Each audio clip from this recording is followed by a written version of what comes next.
এতিয়া আমি আজি এই খেলুৱা অঞ্চলত আমি শেহতীয়াকৈ খবৰ পাইছিলো যে এই অঞ্চলটো আমাৰ সঁচাকৈ সাংঘাতিকভাৱে প্লাবিত হৈছিলে আৰু ইয়াতে খোৱা পানীৰ যি সমস্যা আমাৰ টিউবৱেলসমূহ ডুবি গৈছিলে আৰু তাৰ পৰিপ্ৰেক্ষিতত আমাৰ চৰকাৰীভাৱে এই অঞ্চলত পানীখিনি অকণমান খাবৰ কাৰণে অনুপযোগী বুলি বিধায়ক মহোদয়ে অৱগত হোৱাৰ পিছত এই ৰাইজৰ প্ৰত্যেক ঘৰে ঘৰে যাতে পানীৰ ব্যৱস্থাটো পায় তাৰ কাৰণে আমাক ইয়ালৈ পঠাইছে আৰু আমি প্ৰত্যেক ঘৰত পানী পোৱাৰ কাৰণে ব্যৱস্থা কৰা হৈছে। এই যে ব্যৱস্থাটো কৰা হৈছে ইয়াৰ পৰা এটা কথাই আমি উপলব্ধি কৰিছো যে বিধায়কজনে কিমান সূক্ষ্মভাৱে গোটেই এই প্ৰলয়ংকাৰী বান্ধটো তেওঁ কেনেধৰণে আগুৱাই নিবৰ কাৰণে ৰাইজক সহায় কৰিবৰ কাৰণে এটা ব্যৱস্থা কৰিছিলে এই কথাটোৱে আজি পৰিলক্ষিত হয় বিশেষভাৱে। মই ইয়াৰ ওপৰত গৈ কেইটামান কথা ক'ব বিচাৰিছো। আজি আমি 19 জুলাইৰ পৰা যেতিয়া প্ৰলয়ংকাৰ বান আহিছিলে, বান অহাৰ পিছত বিধায়ক মহোদয়ৰ নেতৃত্বত আমি বিভিন্ন অঞ্চলত গৈ যি ধৰণে আমি ৰেস্কিউ কাৰ্যসূচী লৈছিলো, আমাৰ কাৰ্যকৰ্তাই 4 দিনকৈ হোৱা নাছিলে। বিধায়ক মহোদয় গুৱাহাটীৰ পৰা ওলাই আহিয়ে আমাক নিৰ্দেশনা দিছিলে আৰু সেই নিৰ্দেশনা মতে আমি গোটেই সমষ্টিটোত ৰাইজক উদ্ধাৰৰ কাৰণে আমি এটা প্ৰচেষ্টা লৈছিলো। এই প্ৰচেষ্টাত আমি এটা বস্তু দেখিছিলো যে বিশেষকৈ খেলুৱা অঞ্চল আৰু আমাৰ ইয়াতে একেবাৰে সমিতৰে থকা নিমাইজান অঞ্চল, এই নিমাইজান অঞ্চলত আমি বিধায়ক মহোদয়ৰ নেতৃত্বত আমি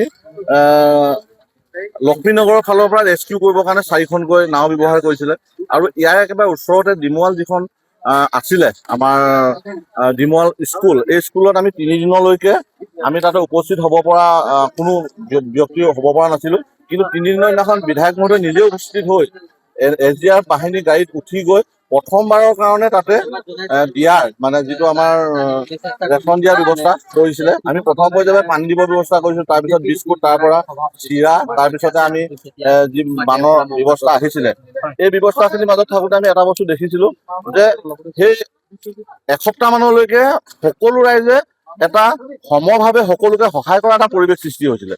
কিন্তু তাৰপিছত অসমৰ বিভিন্ন প্ৰান্তৰ পৰা বিভিন্ন ইউটিউবাৰ আহিলে, বিভিন্ন ৰাইজ আহিলে, ৰাইজ আহি যি ধৰণে ৰাইজক সহায়ৰ হাত আগবঢ়ালে, কিন্তু সেই সহায়ৰ হাতে কিন্তু মানুহক যথেষ্টখিনি সহায় হ'ল। কিন্তু আমি এটা কথা দেখিলো যে কিছুমান ব্যক্তিয়ে কিন্তু তাতে ৰিলচ, সৰু সৰু ৰিলচ বনাই কিন্তু ৰাজনীতিকৰণ কৰা আমি দেখা পালো প্ৰায় 10 দিন মানৰ পিছত।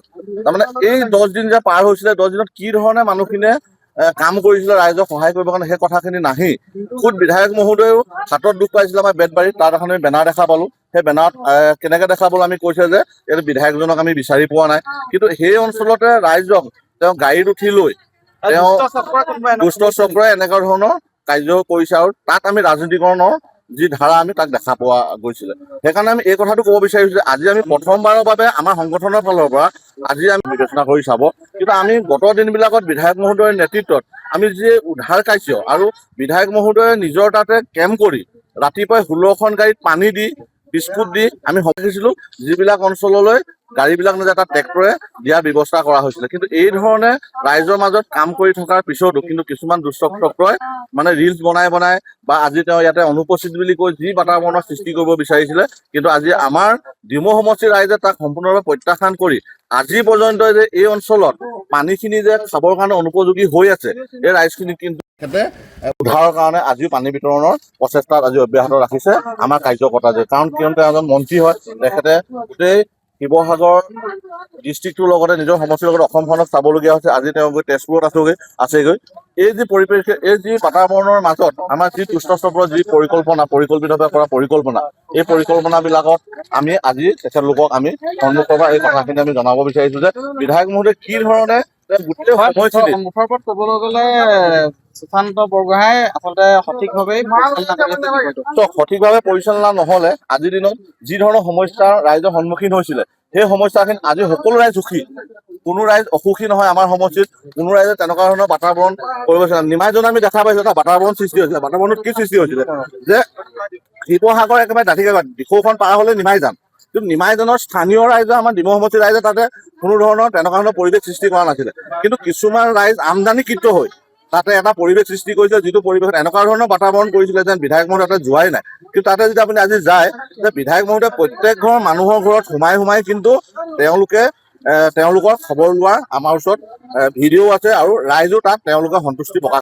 যিকোনো খবৰৰ বাবে যোগাযোগ কৰক 9181 307 221 আমাৰ এই নম্বৰত।